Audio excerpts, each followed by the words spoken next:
Bonjour, nous sommes en direct du Sommet du droit en entreprise. Vous regardez la chaîne Smart for Change et nous sommes avec Charlotte Michon, avocate associée chez Michon Avocats. Et nous allons parler devoir de vigilance. Est-ce que vous pouvez commencer par le définir assez simplement? Oui, tout à fait. Bonjour Anne-Laure. Donc, le devoir de vigilance, c'est quoi? C'est une nouvelle obligation juridique qui pèse sur les grandes entreprises notamment, d'identifier et de prévenir les risques qu'elles aient des impacts négatifs sur les droits et l'environnement. Donc c'est vraiment une perspective tournée vers l'environnement, les droits humains, les personnes. Et c'est en particulier une obligation qui interroge la responsabilité des sociétés mères, donc aussi pour leurs filiales à l'étranger. Donc c'est vraiment une responsabilité élargie. Et les entreprises donneuses d'ordre par rapport à des pratiques de fournisseurs. Donc c'est une obligation juridique parce qu'aujourd'hui en France, on a la loi française sur le devoir de vigilance. On va, et même si c'est en cours de discussion, avoir une directive européenne sur le sujet, mais c'est aussi en fait une obligation de comportement puisque ce devoir de vigilance, il permet aussi de prévenir les risques pénaux, par exemple par rapport à des contentieux liés à des crimes sérieux de violation de droits humains à l'étranger. Donc avoir une démarche de vigilance effective, ça permet aux entreprises de prévenir ces risques et de se défendre en cas de contentieux, aussi sur la responsabilité écologique, aussi sur les greenwashing. Donc certes, c'est vraiment, on l'interprète souvent par rapport à cette obligation pure juridique de mettre en place un processus d'identification, de gestion des risques, mais en réalité, c'est vraiment un comportement qui vise à éviter d'avoir des pratiques, des mauvaises pratiques en termes de RSE. Merci. Et je crois qu'une chambre spécialisée en matière de contentieux émergents a vu le jour il y a peu.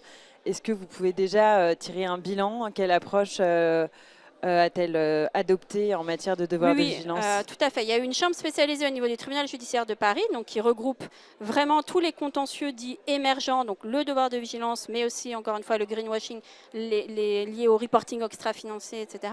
Et une chambre au niveau de la cour d'appel.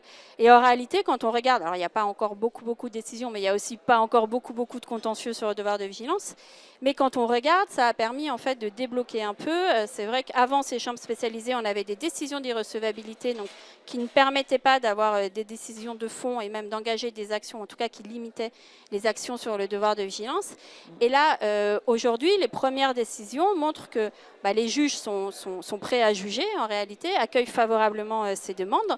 C'est plutôt des décisions équilibrées, hein, donc on voit qu'ils cherchent vraiment à comprendre ce qu'on peut attendre raisonnablement d'une entreprise dans le cadre de son devoir de vigilance, mais aussi vraiment avec un regard assez circonstancié sur les pratiques des entreprises.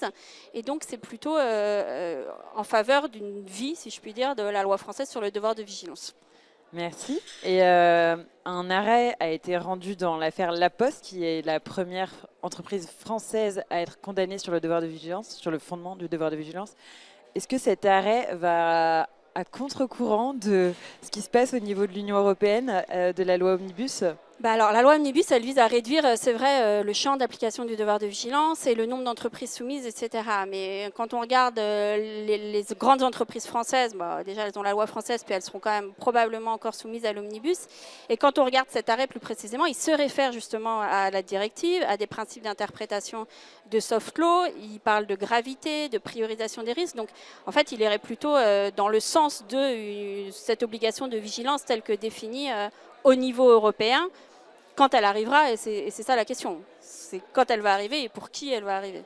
Parce que là, la directive est encore... Alors, elle a été adoptée, mais il y a un retour sur les réglementations proposées par la Commission européenne. On a la position du Conseil qui restreint encore plus le devoir de vigilance tel qu'il avait été adopté l'année dernière. Et on attend le Parlement, donc c'est vraiment en discussion. Mais oui, ça va restreindre ce qui avait été décidé et adopté en juin 2024.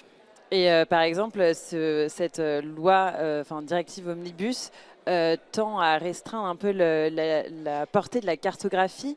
Oui, le nombre d'entreprises touchées déjà avec les seuils, mais aussi c'est vrai, je vous ai dit que c'était une responsabilité élargie qui s'intéressait aux tiers, et là qu'on avait dans le premier projet vraiment une interprétation large des partenaires directs et indirects sur l'ensemble de la chaîne de valeur qui devait être regardée dans le cadre des cartographies des risques.